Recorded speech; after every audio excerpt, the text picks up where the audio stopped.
"Excuse me, miss? Miss, you need to come with me right now. But this is my seat. I have my boarding pass right here.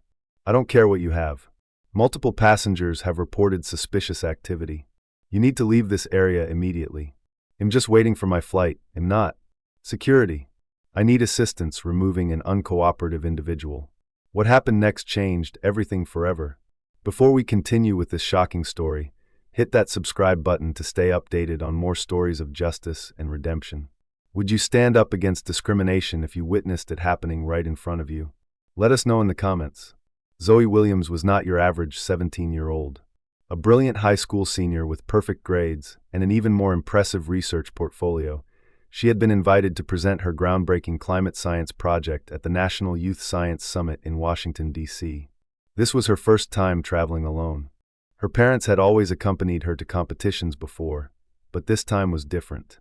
Her father, Marcus Williams, had important business that would bring him to D.C. later that same day, and her mother was overseeing a major surgery at the hospital where she worked as a chief surgeon.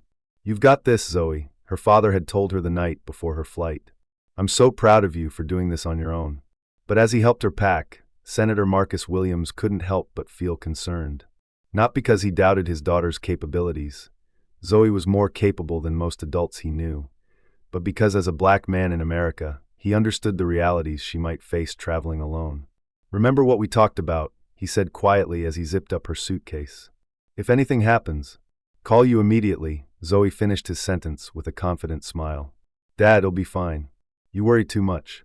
Little did either of them know how prophetic his concerns would prove to be. After arriving at Hartsfield-Jackson International Airport 3 hours before her flight, punctuality was a Williams family trait. Zoe navigated security with the practiced ease of someone who had been traveling her whole life. She texted her parents a selfie with the message, "Made it through security. No problems so far."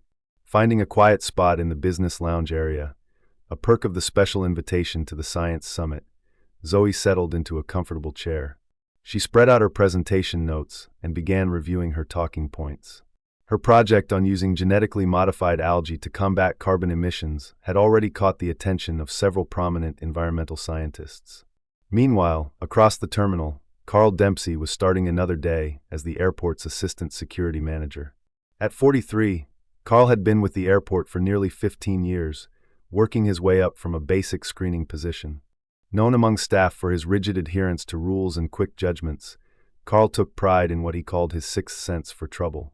"You have to be decisive in this job," he often told new hires. "Hesitation creates vulnerability." What most of his colleagues didn't know was how much Carl relished the small moments of authority his position granted him. The power to delay, question, or inconvenience travelers he deemed suspicious or disrespectful. The badge on his chest and the walkie-talkie at his hip were shields that made him feel untouchable. As Carl made his rounds that morning, he had no idea that his encounter with Zoe Williams would soon trigger a chain of events that would not only change airport policy across the nation, but would force him to confront the painful truths buried in his own past. After reviewing her presentation for nearly an hour, Zoe's throat grew dry from practicing her speech. She glanced around and spotted a water fountain about 30 feet away. With the business lounge relatively empty and her belongings spread across the table, she made a quick decision. She would only be gone for a minute, just enough time to refill her water bottle. Zoe placed her passport and boarding pass in her jacket pocket, a habit her father had instilled in her, but left her sleek carbon fiber laptop on the table alongside her presentation materials.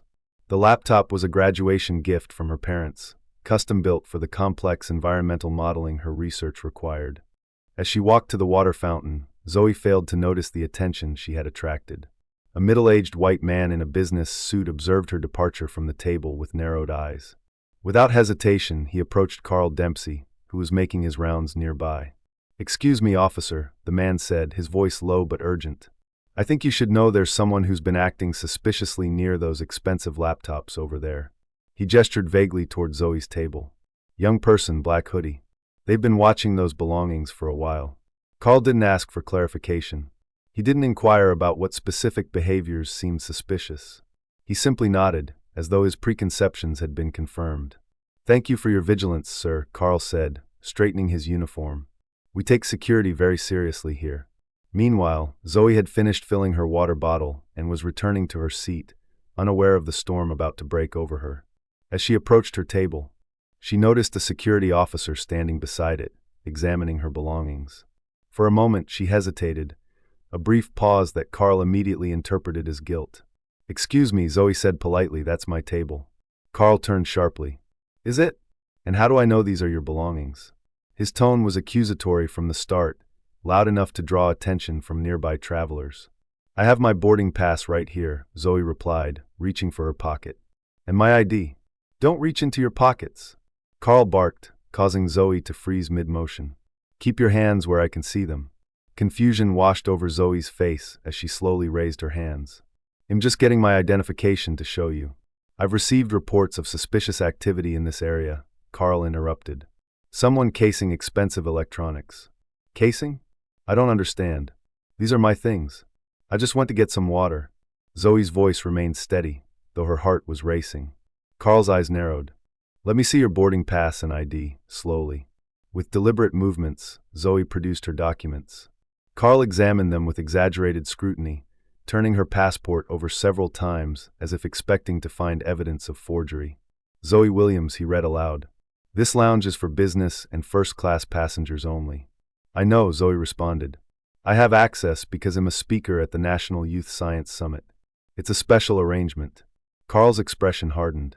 "That's not indicated anywhere on your boarding pass. The summit organizers arranged it. You can call them to verify." "So now you're telling me how to do my job?" Carl's voice rose sharply. This is exactly the kind of attitude that raises red flags in security situations. By now, several passengers had taken notice of the confrontation. A woman nearby had discreetly begun recording the interaction on her phone. Another passenger, an elderly gentleman, frowned deeply as he witnessed the escalating situation. "I'm not telling you how to do your job," Zoe said, her composure remarkable for a teenager facing public accusation. "I'm just trying to explain. I think you need to pack up these belongings, if they are indeed yours, and leave this lounge immediately," Carl interrupted again. "You're loitering in a restricted area without proper authorization." "But I have authorization," Zoe insisted, her voice finally betraying a hint of frustration. "Please, just check with the lounge staff. They checked my credentials when I arrived." Carl ignored her request entirely. "I need to see proof that this laptop belongs to you. Turn it on and log in." As Zoe reached for her laptop, several onlookers exchanged concerned glances. The injustice unfolding before them was becoming increasingly apparent. If you've ever witnessed discrimination happening right in front of you, comment yes below and hit that subscribe button now. Would you have the courage to speak up like some of these bystanders were about to? As Zoe began typing her password to prove ownership of her laptop, Carl abruptly pressed the radio button on his shoulder. "This is Dempsey. I need additional security in the business lounge. Possible theft situation. Code yellow." Zoe looked up in disbelief. "Theft? I haven't stolen anything. These are my belongings." The businessman who had initially reported Zoe now shifted uncomfortably in his seat, realizing the situation had escalated far beyond what he had intended. He averted his eyes, suddenly finding his phone intensely interesting. Within minutes, 2 additional security officers arrived. By now, at least a dozen passengers were watching the scene unfold, and 3 separate people had their phones out, recording. "Sir," one middle-aged woman finally called out. "This is ridiculous. The young lady clearly belongs here." "Ma'am, please stay out of security matters," Carl replied without looking at her. An elderly black man stood up from his seat. "I've been sitting here for 2 hours. That young lady has been working quietly at that table the entire time. Those are definitely her things." Carl's face flushed with anger at being challenged. Everyone needs to mind their own business. This is an official security investigation. Who knows, she could be trying to smuggle drugs away or something. Zoe, who had successfully logged into her laptop, turned the screen toward Carl. "See? It's mine. My thesis is right there on the screen. My name is on everything." But Carl had already committed too deeply to his course of action. To back down now would be to admit he had made a mistake, something his pride would not allow. "Pack up your things," he ordered. "You're coming with us for additional questioning." "What? Why?" Zoe's composure finally began to crack. "I have a flight to catch. I'm presenting at a conference." "You should have thought about that before causing a disturbance," Carl replied coldly. "I didn't cause any disturbance. I was just sitting here working." Zoe protested, her voice rising with genuine distress for the first time. A woman in a business suit stepped forward. "This is outrageous. I'm an attorney, and what you're doing could constitute harassment." Carl turned to her with a tight smile. "Ma'am, interfering with security personnel is a federal offense. I suggest you step back." As more passengers began to speak up in Zoe's defense, Carl seemed to grow more determined. "If anyone else has a problem with standard security protocols, you're welcome to join us for questioning." The threat silenced some, but not all. Camera phones continued to record as Zoe was instructed to pack up her belongings. "Can I at least call my parents?" Zoe asked, reaching for her phone. "They should know what's happening." "No calls until we complete our investigation," Carl stated firmly. Security protocol. This was a lie. There was no such protocol. But Carl knew that isolating individuals made them more compliant, more likely to accept authority without question. As Zoe was escorted away by the 3 security officers, her remarkable composure was still evident. She walked with her head high, though her hands trembled slightly as she clutched her laptop bag. The security team led her to a small, windowless room marked security personnel only. Inside was a metal table, 3 chairs, and a conspicuous camera in the corner of the ceiling. The door closed behind them with an ominous click. "Please sit," instructed one of the other officers, more professionally than Carl had been. "We just need to ask you some routine questions." Meanwhile, Zoe's phone, silenced but still in her pocket, began to vibrate repeatedly. Back in the terminal, the incident had already begun to spread across social media. One passenger had posted a 30-second clip with the caption, "Watching racial profiling happen live at Atlanta airport. Young black girl being harassed by security for literally just existing. Hashtag flying while black." Another longer video showed Zoe's dignified responses and Carl's escalating hostility. That one was rapidly accumulating thousands of shares. Across town, Senator Marcus Williams was in the final stages of preparation for his flight to Washington. As chairman of the Transportation Oversight Committee, he had been working on comprehensive legislation to address discriminatory practices in public transportation, an issue deeply personal to him. His phone buzzed with a message from his chief of staff. "Sir, you need to see this right away." The message contained a link to one of the viral videos. As Senator Williams watched the footage, his blood ran cold. There, being led away by airport security, was his daughter. He immediately tried calling Zoe's phone. No answer. He tried again, and again. Each call went straight to voicemail after several rings. The senator's hands shook slightly as he dialed another number. "Get the car ready. Now. We're going to the airport. Call the airport director," he instructed his chief of staff as they hurried to the waiting car. "Tell him I'm coming, and that he has exactly 15 minutes to correct this situation before I bring the full weight of federal oversight down on his entire operation." What no one in that airport realized yet, least of all Carl Dempsey, was that Zoe Williams wasn't just any teenager being racially profiled.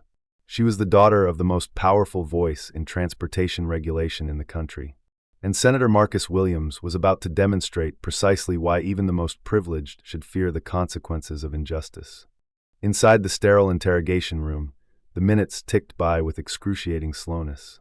45 minutes had passed since Zoe was first escorted away from the business lounge. Her flight to Washington, D.C. had already begun boarding, the conference organizers expecting her arrival in just a few hours. "I've missed my flight," Zoe stated quietly, glancing at her watch. "I'm supposed to be presenting research at the National Youth Science Summit tomorrow morning." Carl Dempsey, who had been rifling through Zoe's carefully organized research materials, barely looked up. "That's unfortunate, but security concerns take precedence over travel plans." "What security concerns, exactly?" Zoe asked, her voice betraying no anger, only a determined clarity that belied her 17 years.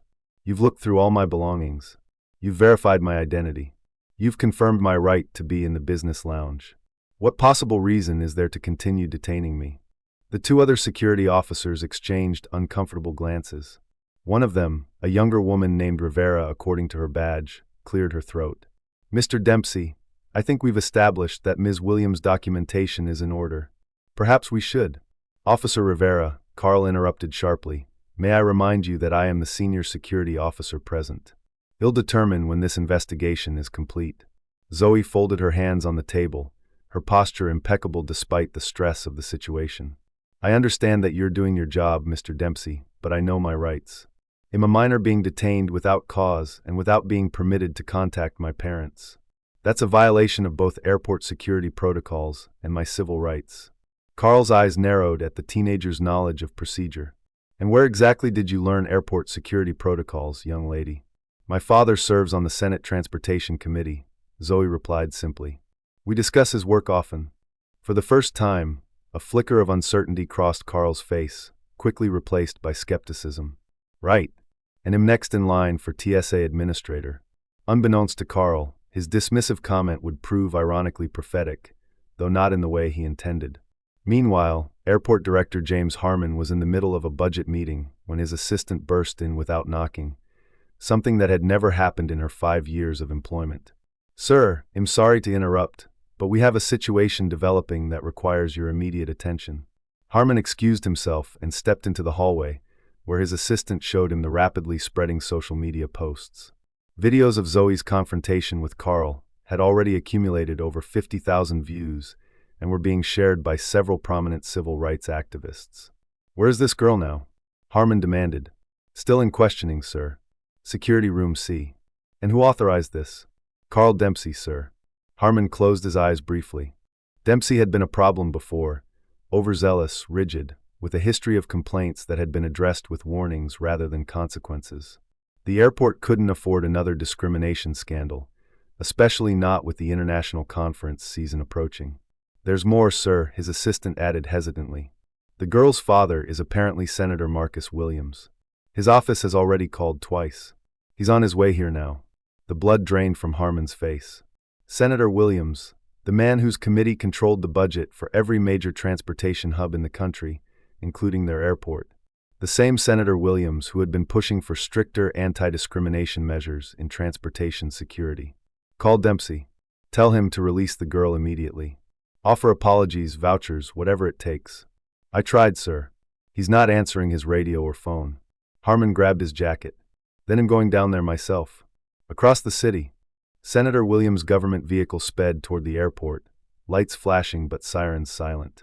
In the back seat, the senator was on his fourth call in as many minutes.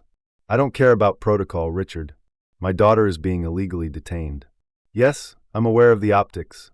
No, this is not about leveraging my position. This is about my child. He ended the call and immediately dialed again. Janice, I need you to issue a statement. Keep it simple.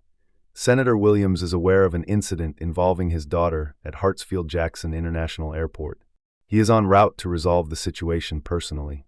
The senator will address media questions at an appropriate time. That's it. No details, no accusations. Outside the airport, the first news van had already arrived, a local affiliate responding to the viral videos. By the time the senator's car pulled up to the terminal entrance, 3 more news crews had joined them.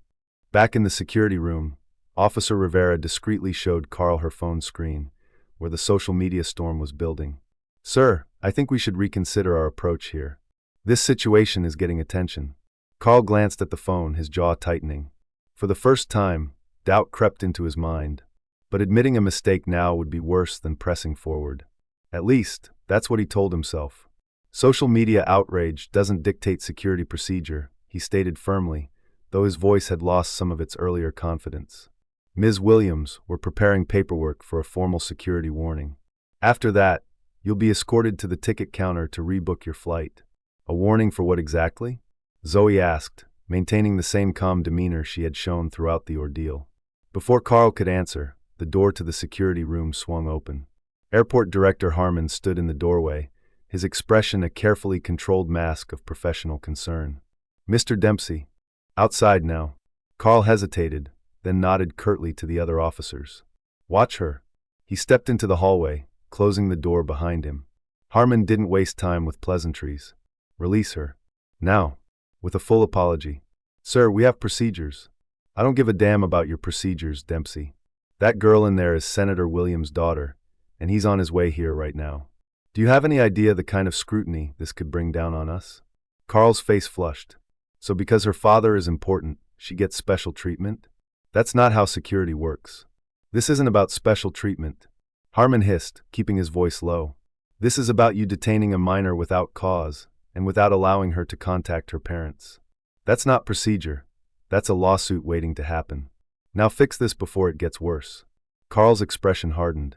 I was responding to a credible report of suspicious activity. I followed protocol.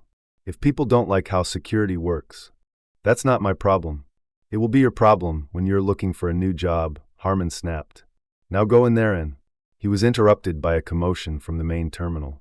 Both men turned to see a small entourage approaching, led by a tall, distinguished man in an impeccable suit, his face set in grim determination.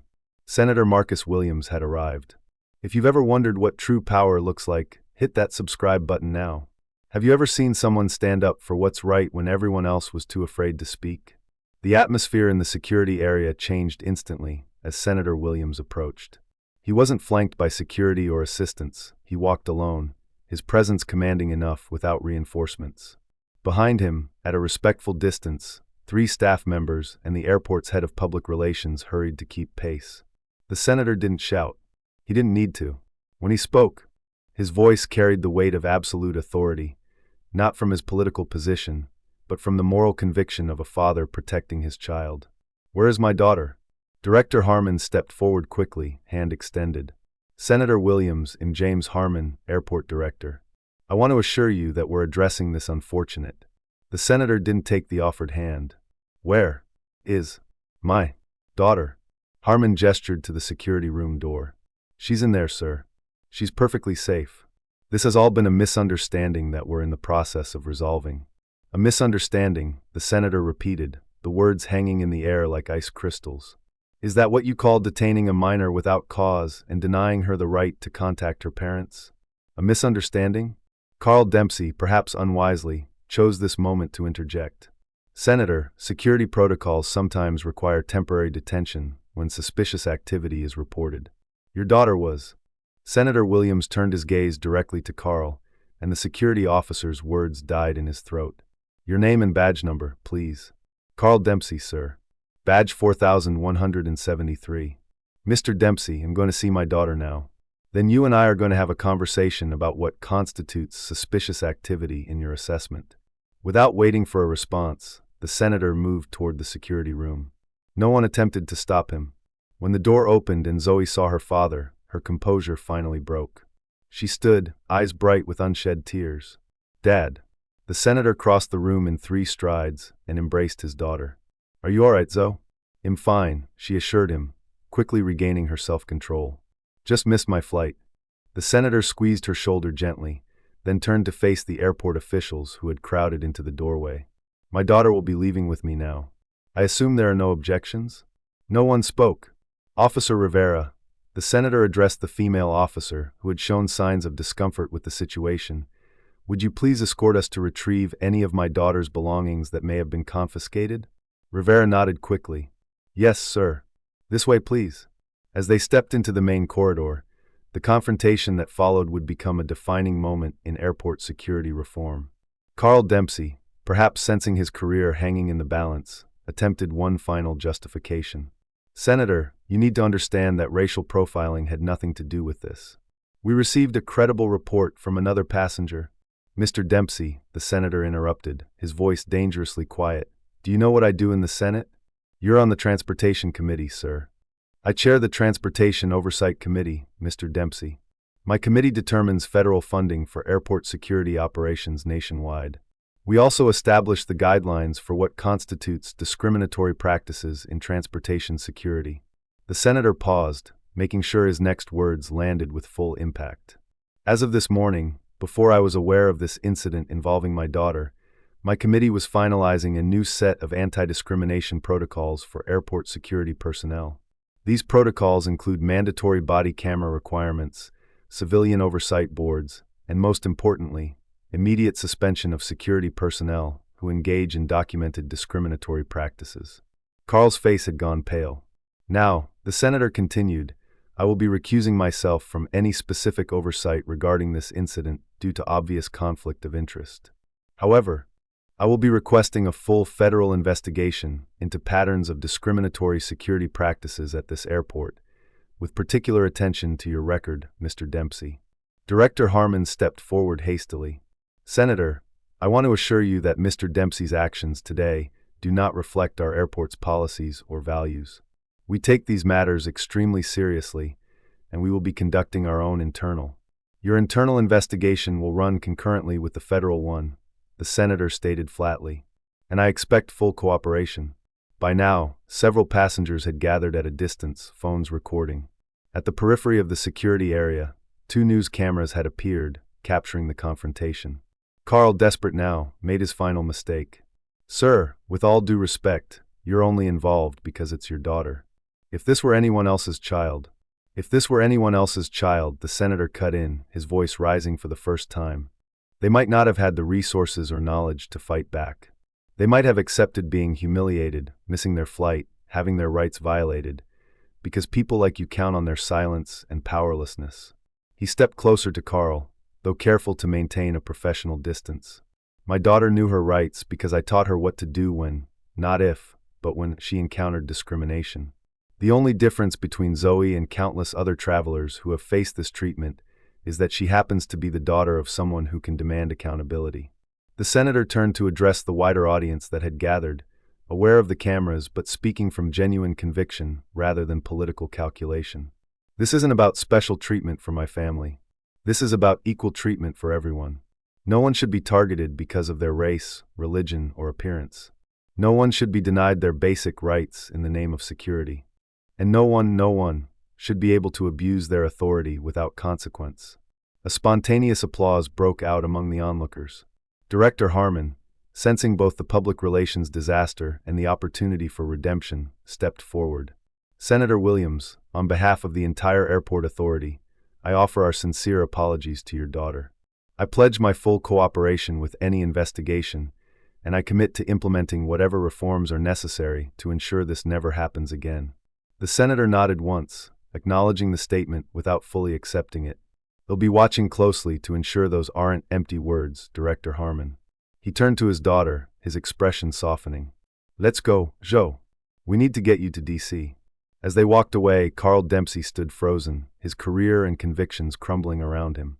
What he couldn't know in that moment was that this confrontation would lead him down a path he never expected, one that would force him to confront not just his actions that day, but the painful experiences that had shaped his own biases.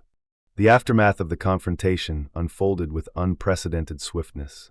By that evening, the airport authority had called an emergency press conference on the main concourse, a location deliberately chosen for its visibility to the traveling public. Director Harmon stood at a podium hastily erected near the central atrium, flanked by members of the airport board and city officials who had rushed to contain the situation. News cameras from every major network captured his carefully prepared statement. "Today, an incident occurred at Hartsfield-Jackson International Airport that falls far short of our values and expectations. A young woman was wrongfully detained, questioned, and prevented from boarding her flight based on unfounded suspicions that appear to have been influenced by racial bias." The director paused, his discomfort visible but his resolve clear. "On behalf of the entire airport authority, I offer our deepest and most sincere apologies to Ms. Zoe Williams and her family. What happened today was unacceptable. It does not represent who we are or what we stand for as an organization committed to serving all travelers with dignity and respect." Behind the scenes, the airport's damage control was in full swing. Carl Dempsey had been immediately placed on administrative leave pending a formal investigation. His airport credentials had been deactivated, his locker sealed for review. The businessman who had initially reported Zoe as suspicious had been identified from security footage, but had already departed on his connecting flight, unaware of the storm he had helped create. Director Harmon continued his statement, now addressing the broader implications. "Effective immediately, we are implementing several changes to our security protocols. First, all security personnel will undergo enhanced anti-bias training. Second, we are establishing an independent review board to evaluate any complaints of discriminatory treatment. Third, we are installing additional body cameras for all security staff to ensure transparency and accountability." The director's voice grew more somber as he concluded. "We recognize that these measures cannot undo the humiliation and distress caused to Ms. Williams. However, we are committed to ensuring that such an incident never happens again, not to anyone's child, regardless of who their parents might be." Meanwhile, across town, Senator Williams had arranged for a private charter to fly Zoe directly to Washington, D.C. The airline, eager to distance itself from the controversy despite having no direct involvement, had offered the service at no cost. As Zoe boarded the small jet, her father squeezed her hand. "You handled yourself with extraordinary grace today, Zoe. I'm so proud of you." Zoe managed a tired smile. "I just kept thinking about what you always tell me, that how we respond to injustice defines us more than the injustice itself." The senator nodded, his eyes reflecting both pride and lingering anger. "They'll be following on the morning flight. I need to make some calls tonight." "About the legislation?" Zoe asked. "Yes. What happened to you today? It's happening to people across the country every day. The difference is, most of them don't have a senator for a father." Zoe's expression grew determined.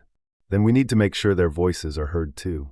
The following morning, while Zoe was delivering her presentation on environmental engineering to enthusiastic applause at the National Youth Science Summit, Senator Williams stood before a hastily assembled press conference on the steps of the Capitol.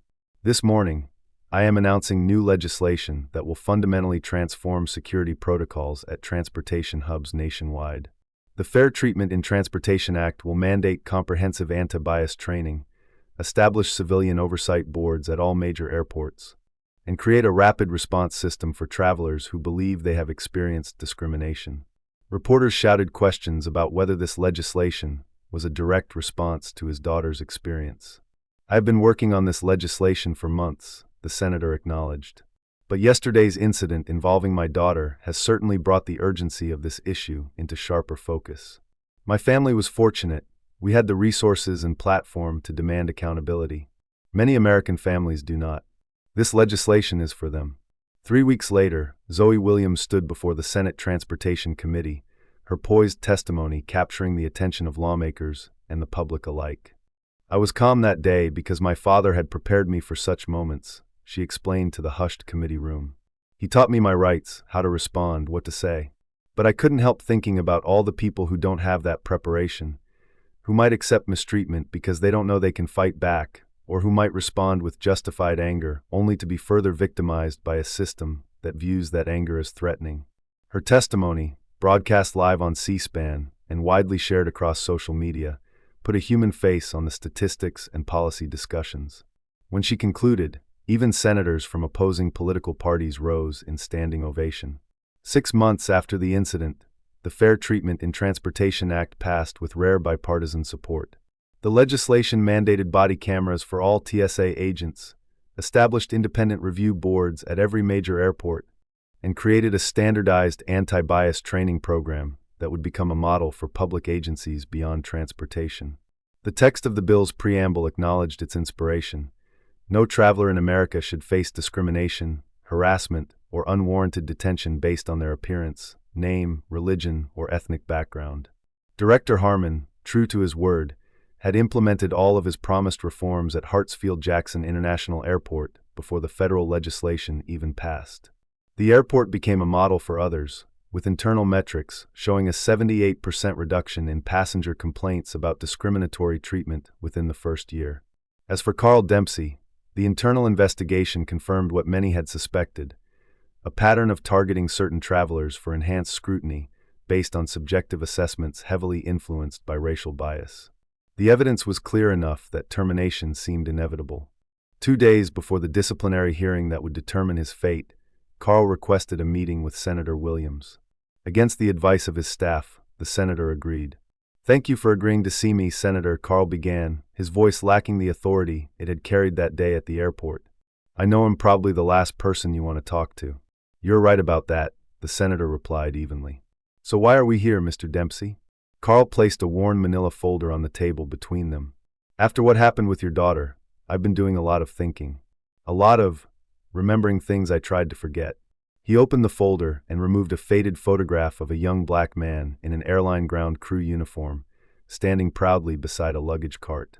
"This was my father," Carl said quietly. "He worked at O'Hare Airport in Chicago for 27 years. Started as a baggage handler, worked his way up to crew supervisor." The senator's expression remained neutral. But he listened. "My father was good at his job. Respected. Then one day in 1997, a passenger reported jewelry missing from her checked luggage. Security pulled my father in for questioning. Despite no evidence, despite his perfect record, they kept him for 8 hours. Searched his locker, his car. Made him strip down for a body search. Carl's voice thickened. They found nothing, of course. But the humiliation broke something in him. He was never the same after that. Started drinking. Lost his job eventually. Our family fell apart. The senator leaned forward slightly.